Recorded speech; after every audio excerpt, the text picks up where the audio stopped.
ഓം നമോ ഭഗവതേ വാസുദേവായ. ഓം ശ്രീകൃഷ്ണ പരമാത്മനേ നമഃ. എല്ലാവർക്കും നമസ്കാരം. ശ്രീമദ് നാരായണീയം ദശകം 13 ശ്ലോകം 7. മായാസ്പർശം ഏൽക്കാത്ത ഭഗവാന്റെ അടുത്ത് അസുരൻ പല വിധത്തിലുള്ള മായകളും കാട്ടാനൊരുങ്ങാണ്.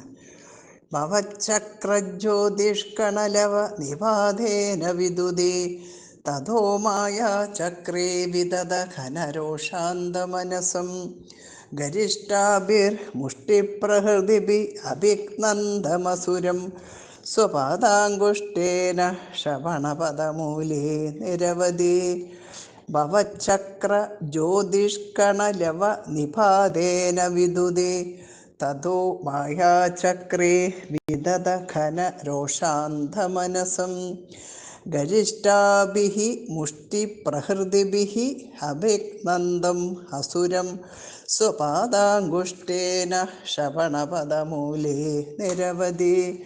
തതഃ അപ്പോൾ മായാചക്രേ ഭവചക്ര ജ്യോതിഷ്കണലവനിപാതേന വിദുദേ. അപ്പോൾ അസുരൻ്റെ മായകളെല്ലാം അങ്ങയുടെ ചക്രത്തിൻ്റെ തീപ്പൊരികൾ തട്ടി പറന്നുപോയപ്പോൾ വിദത ഘനരോഷാന്ത മനസ്സം പരപ്പും കനവുമുള്ള ശുണ്ഠി വന്നിട്ട് വിവേകമറ്റവനും ഗരിഷ്ഠാഭിഹി മുഷ്ടിഹി പ്രഹൃതിഭിഹി നന്നേ കനത്ത മുഷ്ടിപ്രഹാരങ്ങൾ അഭിനന്ദം അസുരം നന്നായി ഏൽപ്പിക്കുന്നവനുമായ അസുരനെ, അതായത് ഹിരണ്യാക്ഷനെ, സ്വപാദാങ്കുഷ്ടേന അവിടുന്ന് തൻ്റെ കാലിൻ്റെ പെരുവിരൽ കൊണ്ട് ശ്രവണപദമൂലേ നിരവധീഹി ചെന്നിക്ക്, അതായത് അസുരൻ്റെ കരണകുറ്റിക്ക് നന്നായി ഒരു വീക്ക് വീക്കി. സ്വപാദാങ്കുഷ്ടേന എന്നതിൻ്റെ സ്ഥാനത്ത് കരാഗ്രേണ സേന എന്ന് ചില സ്ഥലത്ത് ചില പുസ്തകത്തിൽ കാണുന്നുണ്ട്. പക്ഷേ കരേണ കർണമൂല എന്ന ഭാഗവത പ്രയോഗത്തിന് അനുഗുണമാണെങ്കിലും സ്വീകരിക്കപ്പെടണമെന്നില്ല എന്നാണ് പറയുന്നത്. നാൽക്കാലികളുടെ മുൻകാലുകളെ കയ്യായിട്ടും വ്യവഹരിക്കാറുണ്ട് എന്നല്ല. ദൈത്യ ഋഷഭ പതാഹത എന്ന് ഭാഗവതത്തിൽ തന്നെയുണ്ട്. അപ്പോൾ ആ അസുരൻ്റെ മായകളെല്ലാം അങ്ങയുടെ ചക്രത്തിൻ്റെ തീപ്പൊരികൾ തട്ടി പറന്നുപോയപ്പോൾ പരപ്പും കനവുമുള്ള ശുണ്ഠി വന്നിട്ട് വിവേകമറ്റവനും നന്നേ കനത്ത മുഷ്ടിപ്രഹാരങ്ങൾ നന്നായി ഏൽപ്പിക്കുന്നവനുമായ അസുരനെ അവിടുന്ന് തൻ്റെ കാലിൻ്റെ പെരുവിരൽ കൊണ്ട് ചെന്നിക്ക് അല്ലെങ്കിൽ കരണക്കുറ്റിക്ക് നന്നായി ഒരു വീക്ക് വീക്കി.